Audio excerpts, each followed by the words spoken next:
নিজের জীবনকে কখনোই অন্যের জীবনের সঙ্গে তুলনা করবেন না।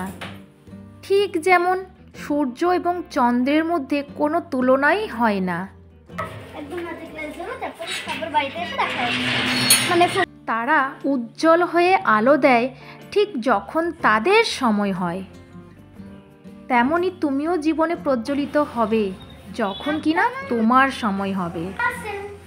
নিয়ে আসলি দে। ততক্ষণ তুমি তোমার কাজ করে যাও। মানে আমাদেরকে কিন্তু ততক্ষণ পর্যন্ত আমাদের নিজের লক্ষ্যে অটল থাকতে হবে। নমস্কার, কেমন আছেন সবাই? আমি শান্তি। আমার নতুন একটি ব্লগে সবাইকে অনেক অনেক স্বাগত। শুরু করছি আজকের দিনটি আমি আপনাদেরকে সাথে নিয়ে। যে যেখান থেকে আমার এই ব্লগটি দেখছেন তাদের জন্য থাকলো অনেক অনেক ভালোবাসা। আজ দিনটি হলো রবিবার। ঘড়ির কাঁটা ওই 6টা ছুঁই ছুঁই। আমি কিন্তু অনেক আগেই উঠে গেছি। আর এখন মেয়ে যাবে যোগার ক্লাস। ওকে যোগার ক্লাস পাঠিয়ে তারপর আমি আমার বাকি কাজে লেগে পড়ব। একটা জিনিস কি জানেন, কাজের কারণে আমরা কখনো কিন্তু ক্লান্ত হয়ে পড়ি না। আমরা তো ক্লান্ত হয়ে পড়ি দুশ্চিন্তা, হতাশা এবং বিরক্তির কারণে। জীবনের প্রতিটা দিন শেষ দিন, তাই প্রতিটা দিনের কাজ প্রতিদিন কিন্তু করে ফেলা উচিত। নিজের কাজ কখনো কারোর জন্য বা সময়ের অপেক্ষায় ছেড়ে দেওয়া মানে নিজের জীবনকে সফল হতে বাধা দেওয়া। এটা আমার চিন্তাধারা। আমি আপনাদের সাথে আমার এই চিন্তাধারাটা শেয়ার করলাম। সবার সাথে কিন্তু এটা আবার নাও মিলতে পারে। আর দেখুন, আপনাদের সাথে কথা বলতে বলতে আমি আমার রবিবারের কাজকর্মগুলো সেরে ফেলছি। আসলে আমার কোনো দিনক্ষণ ঠিক থাকে না যে আমি এই সানডে, মনডে বা ফ্রাইডেতেই বেডশিট চেঞ্জ করব। আমার যখনই ইচ্ছে হয় আমি চেঞ্জ করে নিই। আর একই রকম একঘেয়েমি বেডশিট পাতা থাকলেও না আমাকে কেমন যেন একটা লাগে। মেয়ে বায়না ধরেছিল সকালবেলা ওর সাথে যোগার ক্লাস যেতে হবে, কিন্তু বিশ্বাস করুন সকালবেলাটা আমার এত কাজ থাকে, সেটা সানডে হোক আর মনডে, আমার কাছে সব দিনই সমান। যোগার ক্লাস পাঠিয়ে দিয়ে আমি আমার কাজগুলো করে নিচ্ছি। কারণ আজ না ভেবেছি অনেকগুলোই কাজ একটু এগিয়ে রাখবো।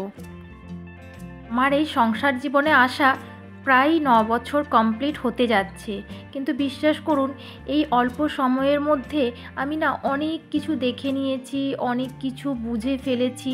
এখন কিন্তু এইসব খুব ভালোভাবেই বুঝতে পারি। আসলে নিজেকে বলতে পারেন ওই যে আপডেট করার মতো আপডেট করে ফেলেছি।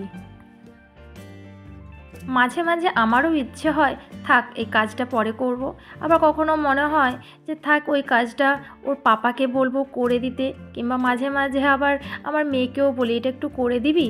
তারপরে আবার না নিজেই ভাবি যে কারোর ওপর ভরসা করব, কাউকে বলবো সে করবে কি করবে না, সেই তো আবার আমাকেই করতে হবে। তার থেকে ভালো যে কারোর ওপর ভরসা না করে বা কাউকে না বলে নিজের কাজটা নিজেই করে নেওয়া। মাঝে মাঝে মনে হয় হাল ছেড়ে দিই, আবার পরক্ষণেই মনে হয় আমি নিজেকে নিজে কথা দিয়েছি যে আমি প্রমাণ করে দেখাবো আমিও পারি। যে যেমনভাবে আছে, যে যা করছে তার মধ্যেই না তাকে হ্যাপি থাকতে হয়, তাহলেই সে কিন্তু ভালো থাকবে। আমি একটা হাউসওয়াইফ, আর আমি আমার এই পরিচয়টাতে ভীষণ হ্যাপি থাকি। আমি প্রতিটা কাজ, প্রতিটা জিনিস এনজয় করেই করি। শুধু যে আমি কাজ করে যাই, শুধু যে আমি পরিশ্রম করে যাই বা আমি এখানে কিছু পাই না তা কিন্তু না।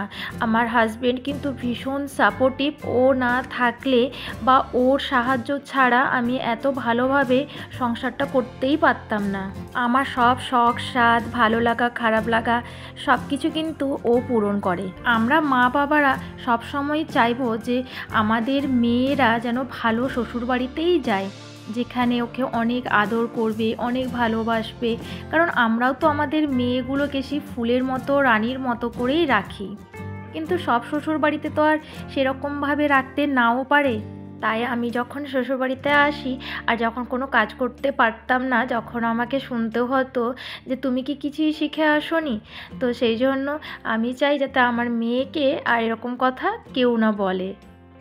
যাতে ও সর্বগুণ সম্পন্নই হয়ে যেতে পারে বাপের বাড়ি থেকে। তাই মেয়েকে পড়াশুনোর সাথে সাথে ঘরের টুকিটাকি কাজকর্ম করাও শেখাবো। জীবনে তো এটাও দরকার। হয়তো ও বড় যখন হবে, হয় কোথাও পড়তে যাবে, তো সেখানে তো আর আমি থাকবো না, তখন ওর কী অবস্থা হবে। তো সেই জন্যই আর কি। আর যারা আমার ভিডিওটা দেখছেন, কেউ হয়তো আছেন আমার থেকে ছোট, কেউ হয়তো আমার থেকে বড়, সংসার জীবনে অনেক এক্সপিরিয়েন্স তাদের। তো আমাকে ক্ষমা করবেন যদি আমি ভুল কিছু বলে থাকি। নিয়ে আসলি? দে দেখি, আমি খুলি। পারবি খুলতে? খোল। তুই যা, আমি এখানে বসে করে দাঁড়া, আমি যাচ্ছি খুলে করে।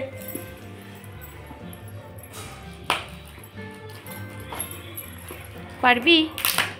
বাহ, পেরে গেলি। দেখি rice face wash, mango face wash মিলে না। দেখি দেখি দেখি, দেখাও।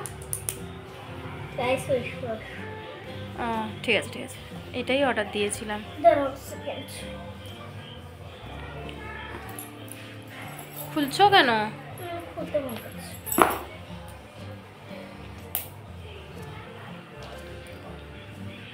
ছি ছি ছি, আয় মুখে দেবে না। আজ না মাঠে অপূর্বর জন্মদিন, মানে একটা ছোট বাচ্চা। আর মাঠে আমরা কি করি বলুন তো, যার যখন জন্মদিন হয় সবাই একটু সেলিব্রেট করি, যে যেমন পারে। আবার কারো ইচ্ছে হলে করে, কারো ইচ্ছে না হলে সে করেও না। তো অপূর্বর বাবা মা আজকে আমাদের সবাইকে একটুখানি খাওয়াবে, মানে বাবা মা বাচ্চা মাঠে যতজন আছে। মাঠটা দেখেছেন কত বড়, আর ওইদিকে বালিগুলো রাখা আছে। তো আমরা ওর জন্য একটা ছোট্ট গিফট নিয়েছিলাম। আজ কিন্তু অনেক মানুষ কম এসেছে। আর আমরা যখন মাঠে যাই তখন অলরেডি আরও একটা পার্টি হচ্ছিল, মানে ওরাও পিকনিক করতে এসেছিল। তবে ওরা কোথা থেকে এসেছে আমরা ঠিক জানি না। দেখলাম বেশ পিকনিক করছে তারাও। আর এখানে সব বাচ্চারা খেতে বসেছে, সাথে বাচ্চার মারাও কিছু কিছু বসেছে। আর আমরা সব দাঁড়িয়ে আছি, পরে খাবো।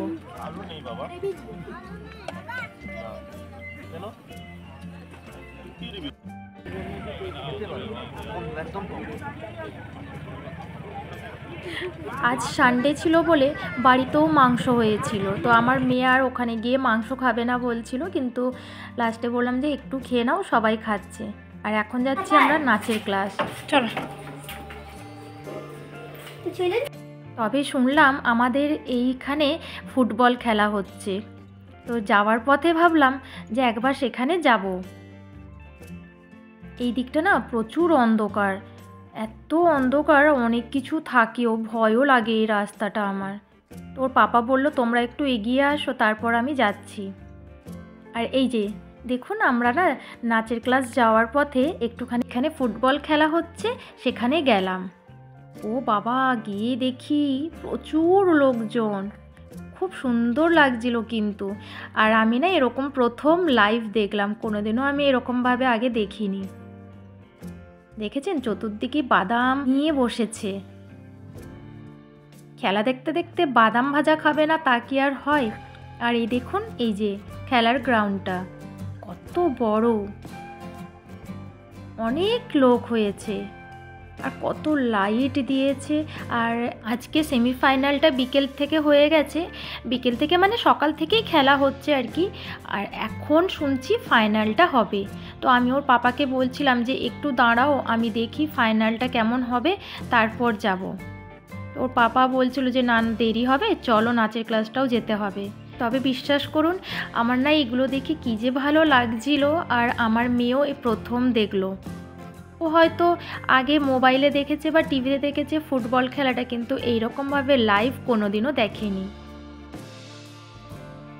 আমার তো যেতে একদম ইচ্ছেই করছিল না, মনে হচ্ছিল নাচের ক্লাসটা থাক, অফ করে দিই। কিন্তু পরক্ষণেই মনে হলো যে সপ্তাহে একদিন, আবার না করালে পরের সপ্তাহে হয়তো নাও হতে পারে, একটু ঘুরতে টুরতে যাওয়ার প্ল্যান আছে, তো থাক নাচের ক্লাসটা করিয়ে নিই। দেখুন কি সুন্দর দেখতে লাগছে। আর এই যে যত লাইট আছে না, ওখানে আরও অনেক লাইট আছে। তোর পাপা বলল যখন ফাইনাল খেলাটা শুরু হবে তখন নাকি ওই লাইটগুলো জ্বালানো হবে।